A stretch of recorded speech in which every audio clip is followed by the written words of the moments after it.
Just want to welcome back the audience. Obviously, it's the first time on video for Decoding Careers. It's actually the second time. Ken Grief, big shout out to Ken Grief. He stitched me up on the first time. Director of Engineering at Domain came in with his full camera kit. I said, today we're videoing. Yeah, right. I had the beard down here. I had the hair slicked back. I was like, man, I can't be jumping on the video. So it's the second time, but this is the first time back where we've actually done a full setup on the video. So myself and Dan here, we're going to get straight through this, but just bear in mind it is our first time. But welcome back to the audience. Obviously last year we had some really good leaders on the show to talk about the transition from an engineer to a leader. I've got a slightly different type of guest on today's show, and I'm Daniel Palmer is sat opposite me, one of the founders of Relevance AI, and I'm sure the audience would have heard a bit about your business. You're making a lot of noise in the market for the right reasons at the moment. But yeah, welcome to the show, Dan. Thanks for having me. That's all good. And I appreciate you finding the best medium for me. It's always good to cater to the guests. 100%. Maybe give us a bit of background in terms of Relevance AI as a business and the sort of the mission that you're on at the moment. Yeah, so at Relevance, our goal is to delegate as much work as we can to AI. And we do that through a sort of technology called agents.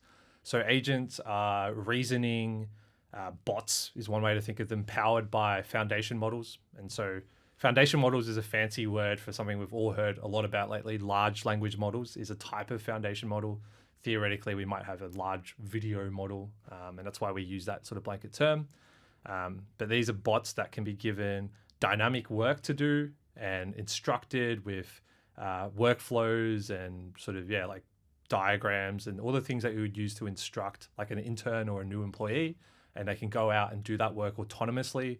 The word we use is autopilot versus copilot. So rather than your chat GPTs or your sort of built-in copilot solutions, like your LinkedIn just launched one, I think this week, we see a more autopilot solution where you can give your AI agents work, go away, come back, see what they've done, and they can report to you in a more traditional way.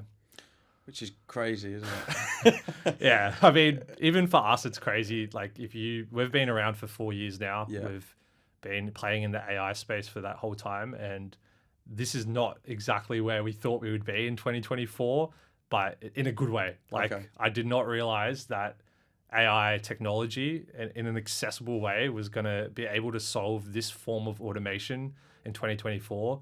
Because it's a type of automation that I think has been dreamed about for a while.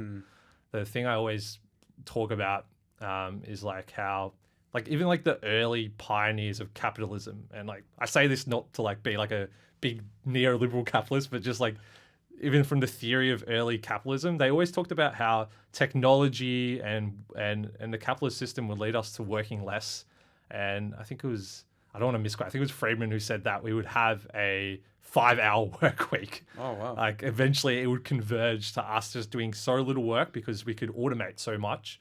And we've never seen that really play out. In fact, we've ended up working more rather than less. We create new technology and it tends to give us more work to do. And what I think is really exciting about this sort of automation is that I think it can finally help us reduce our need to work and take away a lot of work that we do because we have to, but we don't enjoy.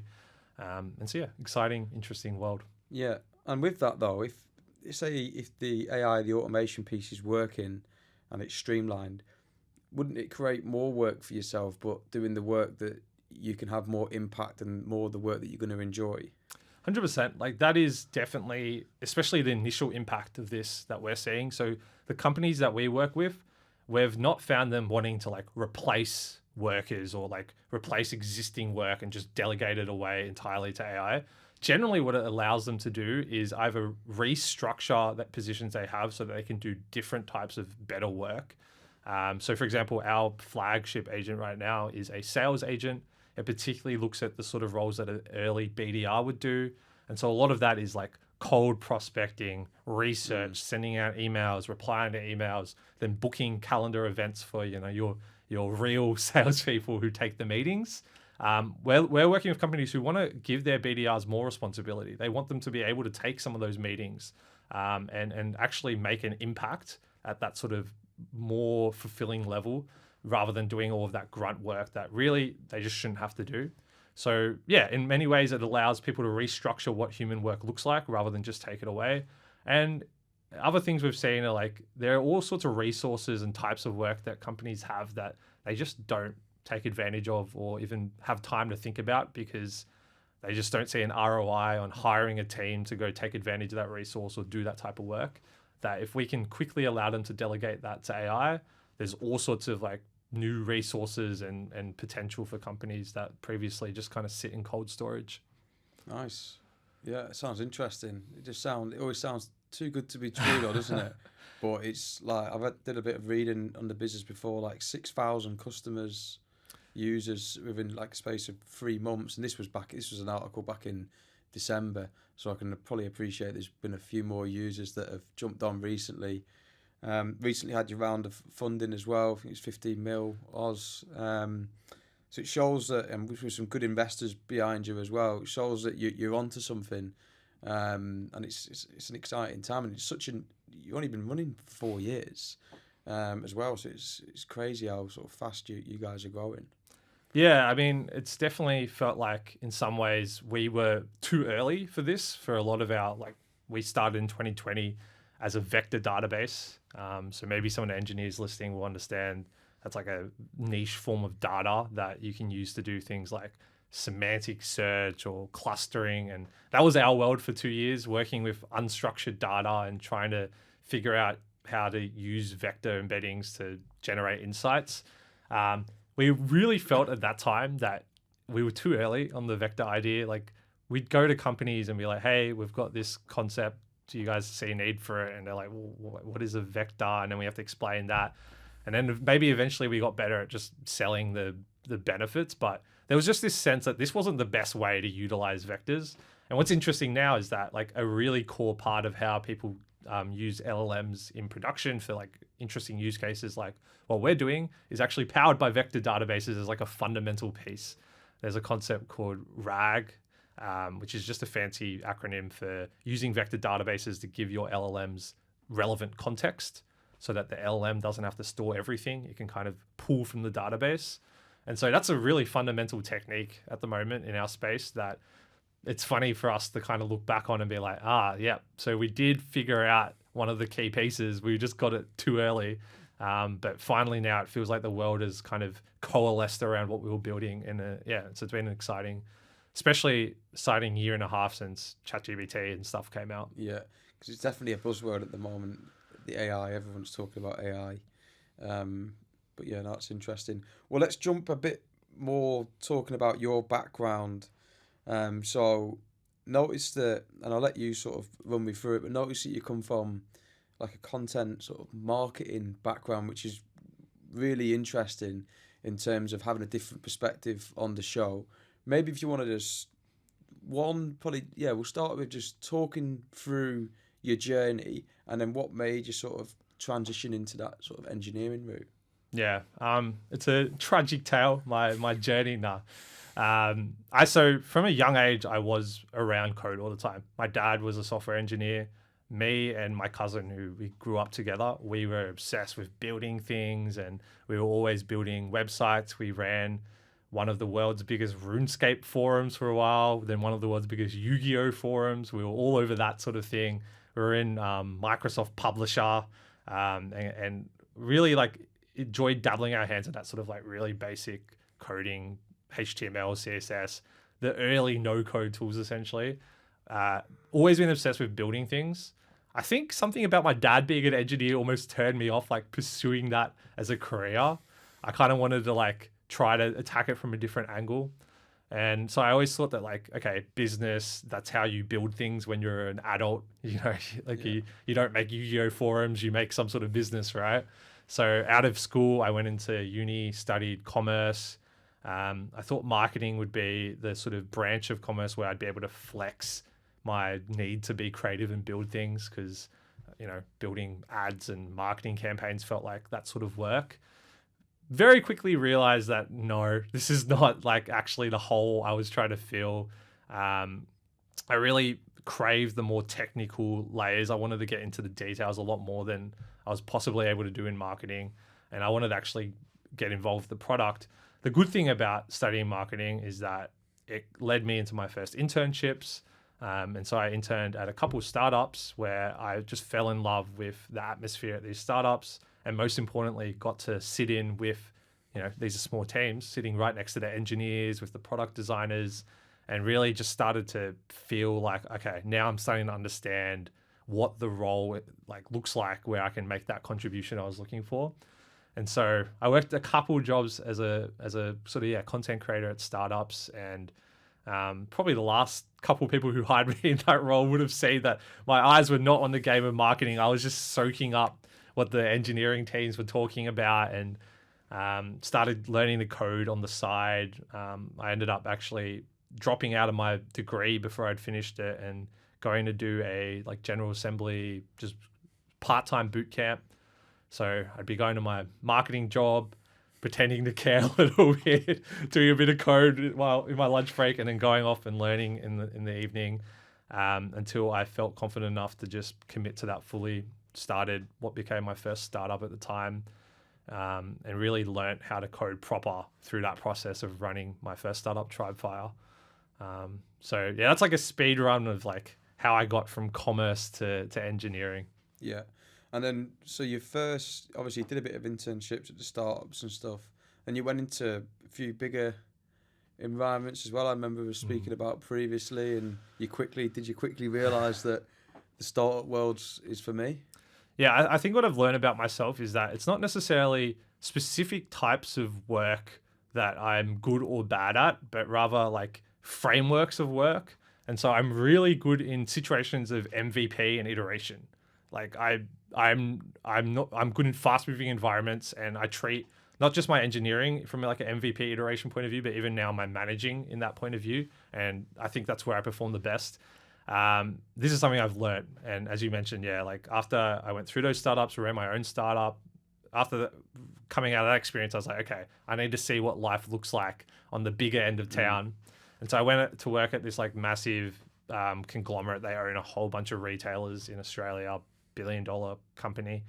And I sat in on their e-commerce team where they were building the e-commerce platform, and they didn't use anything. They were using legacy systems, and turns out I landed there, and all of the engineers there were almost exclusively engineers in their specific legacy system that had no applicable applications outside of that company, and things move very slowly. And if you have to make any change, you have to ring up the company in India that initially built their platform and get ask them exactly how to do it, because there was no documentation. It was a really crazy experience, and I'm sure it's not fully indicative of what it looks like at these companies. But what I did realize is that I'm incapable of doing good work in those contexts. Other people are, and that is totally fair play to them. I was frozen, and I felt like I was there for a year, and I felt like I didn't learn anything. I didn't really come out of it with much more than small pieces of process that I've maybe taken with me at best. But yeah, I've realized that I've got to optimize for what sort of working environment I thrive in, and that's always been startups for me. Yeah, and that's interesting. Do you feel that was a benefit for yourself, that you went in and sort of your own eyes rather than hear about it, though? Because you can sort of just cancel that out of your life. Right, I've tried that. I didn't like the taste of it, so now I'm back here, and now I know this is where I want to be. Is that important, would you say, for engineers to try both, or would you just go with one and go straight at it? 100%. MVP and iteration. That's the framework I apply to everything. I think definitely try it. And I'm glad I did. If you go look at my LinkedIn, I've probably removed a lot of the jobs I did work. I tried everything. I have to make sure that I've tried it. Otherwise I don't know. And I think it's similar to building software out, especially at a startup, is a lot of the time you ship the feature, you get the feedback, you iterate. You can't spend too much time trying to preempt what it will feel like to ship that feature.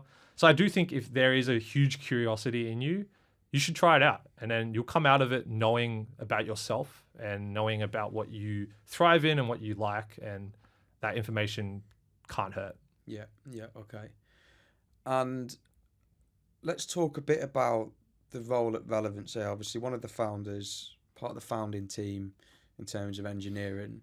Maybe take us back to the very start of that journey. Just try and paint a picture of what that looked like, sort of how you started and sort of where you are now. Yeah. So it started with there's another Dan in the founding team sending me a message. We had met each other a couple years prior when I was running my previous startup. He worked out of one of the co-working spaces that I worked in, and we started chatting and kind of bonded over random technical things that we both enjoyed talking about. He is like extremely good at shipping product. Him and Jackie, the other co-founder, have built apps that have millions of installations on the App Store. They built, like, when Pokemon Go was a massive thing, they built, I think it was called Pokemap, something like that, that had millions and millions of downloads. Everyone I knew had that app. They're really awesome at that, like that same shipping iteration process. And so I bonded very quickly with them. And so Jackie worked at a big insurance company, head of engineering there. IAG. IAG, head of machine learning, not engineering. And kind of stumbled into the vector databases and realized, okay, there's something here. We just need to create a team of these iterators and see what happens. Like, it really was like, that kind of sounds like a retro, like I'm retrofitting the mentality to what happened, but it really was like, we didn't know what was there initially. We just knew there was some interesting technology that something would come out of. And so that's all they messaged me with. I spent a lot of my first year at Relevance building plugins for Fortnite. One of our early customers was like a company, a pretty big company, who build embeddings into like games that like help you out with like suggestions.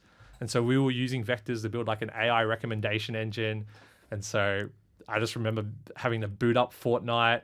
I would walk my character out. I would like chop down something, and then I would like look at the logs in my code and then shut it down and go change something. A really interesting part of my life.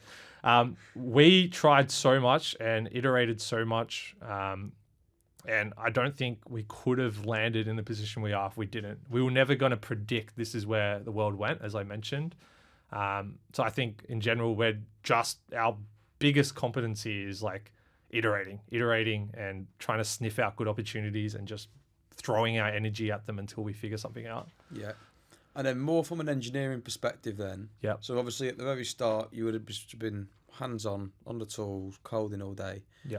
After speaking with you a few weeks ago, over the past year or so, maybe a bit longer, maybe a bit sooner, you've gone through that bit of that transition in terms of managing and leading people, more from the management point of view and sort of leading as well. What challenges have you faced in terms of that transition? Because as you're probably aware, it's a common problem in the market. It's a real problem that people go through when they're making that transition. Maybe talk to us a bit about what that was like for yourself. Yeah, I think it was definitely very challenging because it's an entirely different role from being an engineer to managing engineers. I think one of the things that makes it challenging is, there's a lot of information out there about how to be a good manager. And there are all sorts of techniques that people have developed that they might learn in business school or something. And like, you're just so constantly aware that probably what you're doing as a manager isn't the best way you could be managing this person.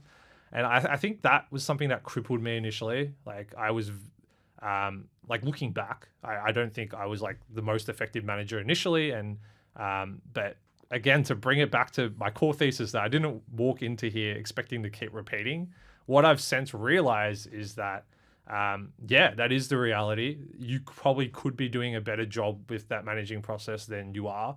That's the same with most of your work. And so it's just a matter of iterating on the process of how you manage the teams. And I'd say a lot of that iteration has to be kind of inspired by a need as well. I think if we had tried to read up all of the management techniques initially and apply them, or take even what we're doing currently at Relevance and apply it to our first 2 engineers, it would have just created a lot of wasted time. There's a lot of process that is effective at certain sizes that's not effective at smaller teams. And it's easy when you're in that small team to think, oh, that's what they do. They're successful. I should be doing that as well. But really, they're doing it because they're at that size and they've been forced to. These sort of managing processes are tools. And really, I think my biggest takeaway is that you should try things out in your management until you're forced to adopt one of these tools. Then you can go out, research it, learn about it. There's heaps of resources, and you'll bring in your own good instincts based on working with the people that you're managing, and apply those process tools when they're relevant. I think that's probably one of my big takeaways from that sort of experience of growth. Yeah, okay, interesting. And there is a lot of information out there, there's too much, and then you end up doing a whole lot of nothing because you're getting that perspective, and all of a sudden you just become lost. Yeah. So it's quite easy to do, not just in management, across anything that you're trying to sort of learn more about. In terms of the transition that you've gone through now, like, because I know from speaking, you're still on the tools slightly because you need to get stuff done. That's just the reality. You got to jump in to certain things. What advice would you give to engineers that have come into like a management role, but they're still finding themselves jumping in coding? Is there any sort of advice you can give in terms of like time management or how they can effectively manage that? Yeah, you really have to communicate that balance. We've also in our team promoted engineers into slightly more management style roles now, and I've seen them go through the same challenge of, especially the things that you're asked to dive into when you're in that sort of more senior role. They can be complex things, like really technical or fundamental pieces of the code base. And so generally you need to get your head into that deeply. Like I'm not just going around updating buttons. Like that's not a good use of my time. If I'm doing some work, it's usually like, we need someone who has like a lot of more experience or a lot more understanding of the code base to do that sort of work. And so it's so important that you communicate to your team and to the other people who are surrounding you who might be able to help you with the managerial workload, that is your focus for whatever the time period is, because you can't do both. You just really can't do both. And if you try to do both, you damage your ability to work, but also you hurt your team who, if they think they can rely on you and they end up waiting, they ask a question and they're waiting twice as long to get an answer because you're off coding for a while, that slows them down. It just has this huge compounding effect. And I've just seen it so many times that it has to be clearly communicated. And if you do clearly communicate it, you can get away with it because other people in your team will help you pick up the slack, or you create processes with your team for, okay, you're not going to get as quick a reply out of me or whatever the consequence is, but here's how we'll deal with it so that they at least know how it's going to work and they can work within that framework. But yeah, I guess that's my advice. Just like, don't expect to be able to do it both. You just really can't. Yeah, and I think that's where a lot of engineers need to be cautious in terms of taking on roles that you are expected to do both. I think, would it be fair to say that it's probably really beneficial to have that conversation early doors before you accept the role and go, well, look, you mentioned that we need to get through this. The reality is there's only so many hours in the day. How are we going to split my time and sort of managing expectations from the get-go? Would you sort of recommend, like you mentioned, it falls into communication? Is that sort of how you would sort of run with it? Yeah, it's funny. We had a new engineer start today, and I was talking to him about like the number one pitfall I see with engineers is not lack of ability; it's lack of communication. 100%.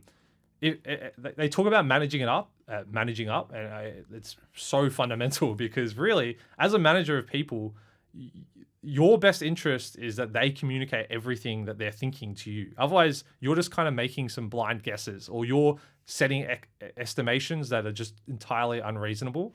And that's not fun to do. As a manager, I don't want to have the wrong expectations of what person X can do. It's not fun for me to just create some unrealistic one and then judge them if they don't hit it. That's like, no one wins there. Maybe there's some sadistic people that enjoy that, but I doubt it. So as speaking from the manager perspective, if you're sort of asked by someone who's managing you to do something like that that's unreasonable, or like they might not know it's unreasonable, communicate it. That helps them. They'll be delighted to hear that. And yeah, I definitely recommend that. Yeah, no, interesting.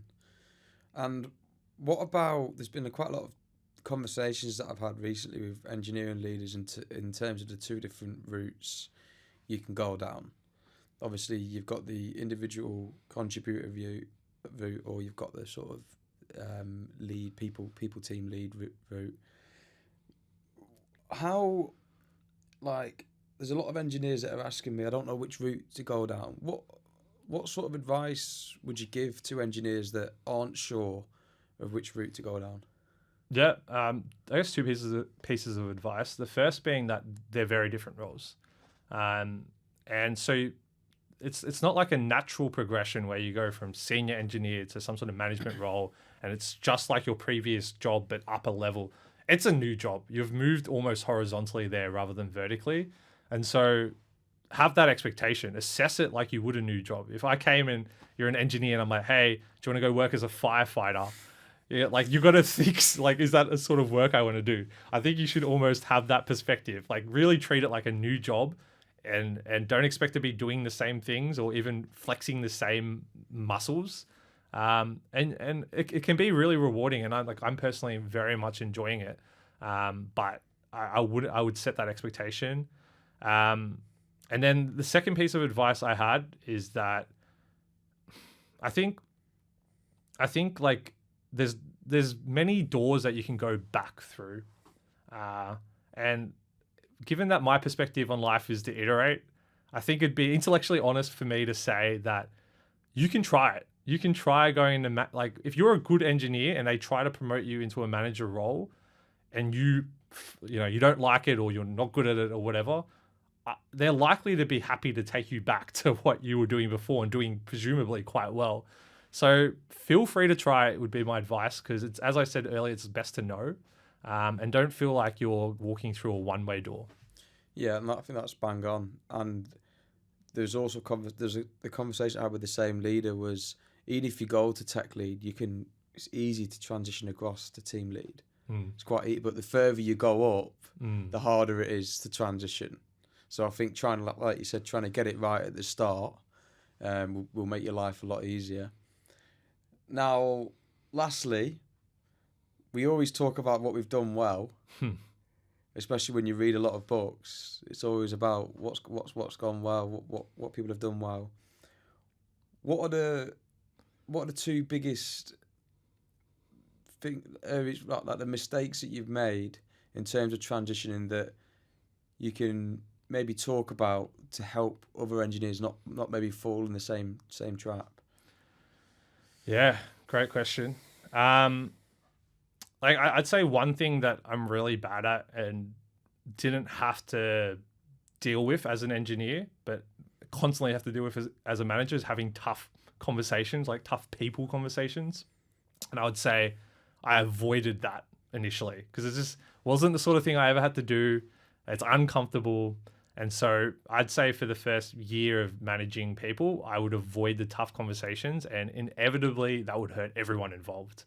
And so I guess advice on one is definitely like, as much as you can, try and get over that barrier.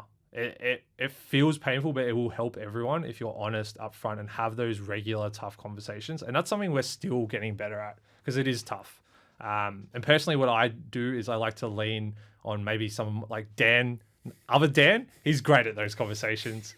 And so part of it, I guess, is maybe if you know you're not good at that, figure out who you can lean on and play almost like a good cop, bad cop role. We've found that quite effective. And actually, it's been useful for me to be very often the good cop because I'm day to day managing these people. And so we have a good, friendly relationship. And poor Dan, every now and again, has to go sit him down and have like a tough conversation. That's one way we've tried to manage it. But I think in general, that is a skill that I've been poor at and I'm constantly trying to get better and better at. And I guess like an analogy is like, you don't feel afraid to have those conversations in code. Like if there's like a piece of your code base that you think should be refactored, like it's not a weird, awkward conversation. I think we can maybe think about work in the same way, like in a similar way. Whereas these tough conversations are very rarely personal. They're very rarely like, oh, you are a bad person or you're incompetent. They're usually, you're doing this thing in a way that we could probably do a lot better. And so I like to think of it a bit like refactoring code. That's always a really positive conversation. That's a little technique I've used. What other advice would I have? I think don't be afraid to hire and manage people who are better than you at code is probably the biggest one. I think it's easier to feel like you will lose control of the code base when you do that, or like you will become invalid because it's like, well, this person's better than me. Why am I telling them what to do? So much of that management job is not about telling them how to implement code. It's not necessarily about, micromanaging what they write. And so their great ideas, their great techniques that they bring to their engineering, they can flourish. Your job is to help them flourish. Your job is to help them flourish in the right direction. These are very often things that really good engineers don't want to think about. They don't want to think about, is the feature I'm building, like, has it been validated with user testing or anything? They just want to build it as best as they can. And so they're happy for you to go take off that workload. And so I think that's my biggest advice, is because once you start bringing in people that are more talented than you, it actually becomes a lot easier to manage. Of course they do work better, but also I think you start to understand okay, this person is really good at this problem that I might not know the answer to. So I don't have to feel like we can't do that sort of work because I can't manage this person to help them do it. I just need to understand the problem really well, be able to communicate that and have faith that they can go figure it out. So I think there's a lot of unlocks when you have really talented people in your team. That sounds really obvious now I say it, but I think it's actually quite a mental hurdle to get over when you move. It's almost like an imposter syndrome that you're trying to defend against that's probably a big piece of advice. Brilliant. No, I think there were two real killer pieces of advice, and I think the good cop and the bad cop, the reality is you've got to stick to your strengths and your weaknesses as well. You can't sort of do it all, and you're going to be stronger at certain points. So I think that's definitely relevant, and I think that can be a problem in terms of hiring people that are better coders than yourself. But I think ego there as well. You've got to be able to sort of just let that happen, and you can then focus more on high level activities as well whilst they sort of crack on with the day. So I think they're probably the second one. I think there's a big challenge in the market where people are happy to step back and let go. Especially when you're a founding engineer of that team, you're like, this is my baby. Yeah. How am I going to let this go? Yeah, 100%. So I think that's interesting. Well, Dan, I think that brings a close to the end of the show. What's next for Daniel Palmer, and what's next for Relevance AI? Yeah. So as you mentioned, we raised in December 15 mil Series A, growing our team.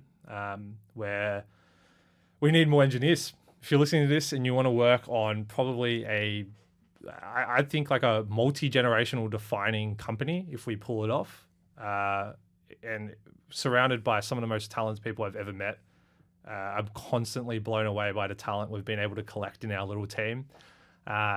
Please let me know. We're even trialing, and this is actually kind of interesting, we're trialing a program called Work Trials, where people are able to come work for us for a week, get paid at a good rate. We'll bring them in on a real project, embed them in our Linear, in our Slack. They get to see what we're working on and what we're like to work with, and we can see the other way around.